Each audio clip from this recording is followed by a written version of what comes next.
everyone, I'm Jan. When in 1983 I was 25 years old and working as an engineer and had recently broken up in a relationship with someone who I really wasn't in love with, didn't see as a long-term partner. And it turns out a little while after that, weeks after that, I discovered that I was pregnant. And so big decision time. The 80s were not like the 2012s, but it was still a clear choice for me. I knew I was going to go ahead and have my little baby. And from the moment I knew I was expecting, I referred to this child as Evelyn. And I didn't know if it was a boy or a girl. You weren't routinely checked back in those days, but she became Evelyn to me. And when she was born, she turned out to be a girl named Evelyn. And as a single mom with a little baby, you grow very close to one another. So we developed quite a bond. She's just a delight. Loved music, dancing, loved to read books, all of the things that you would imagine a little girl would love to do.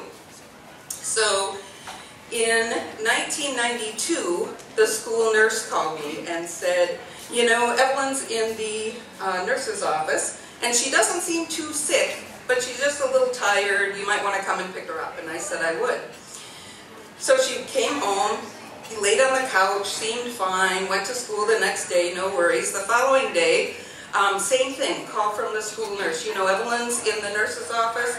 She just seems a little tired. And in my mind, I was thinking one of two things. There might be something at school that's bothering her, that's sending her to the nurse's office, or she didn't have a cold, no sore throat, none of the typical signs of flu or cold. So I decided, well, maybe she has an infection. So this was a Thursday. I got her into her doctor's office on a Friday. And in that first visit, this is highly unusual, in the first visit, the doctor diagnosed her with with cancer. She was severely anemic, and she had a very rare form of leukemia called B-cell leukemia. So you may be able to tell from my accent, I live in Wisconsin, so I'm not from the Philly area. We have wonderful Children's Hospital in Madison, which is where I lived at the time.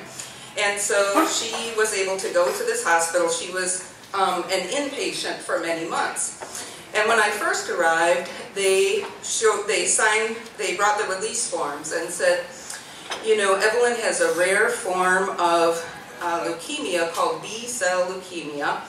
And there is a study of French children that was done about 18 months ago, and it's the only known cure, and the survival rate is 45%.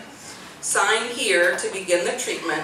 Oh, and by the way, most children die from the treatment before they would die from the cancer because it's very aggressive.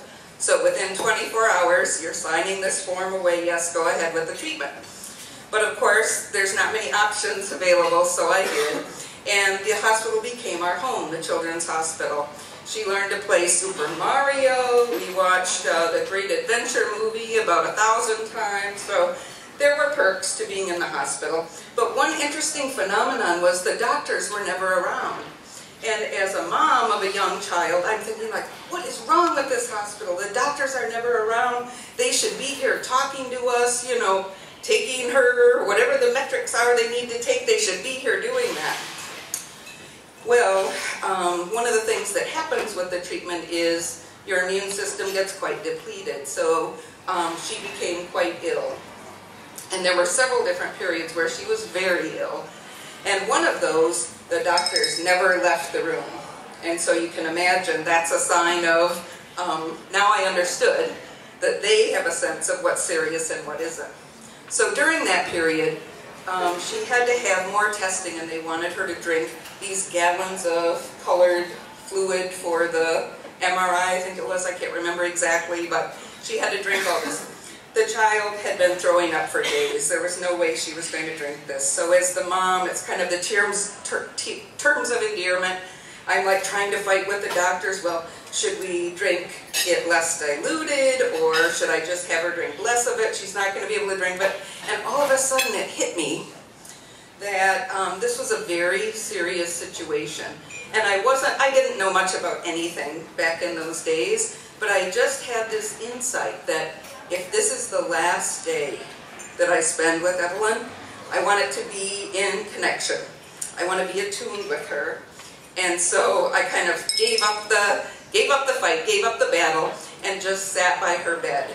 And it was the most amazing time of being like at complete acceptance. You know, I didn't know what was going to happen. We're kind of eye to eye. We're making good contact with one another. And she's not really responding to much of anything.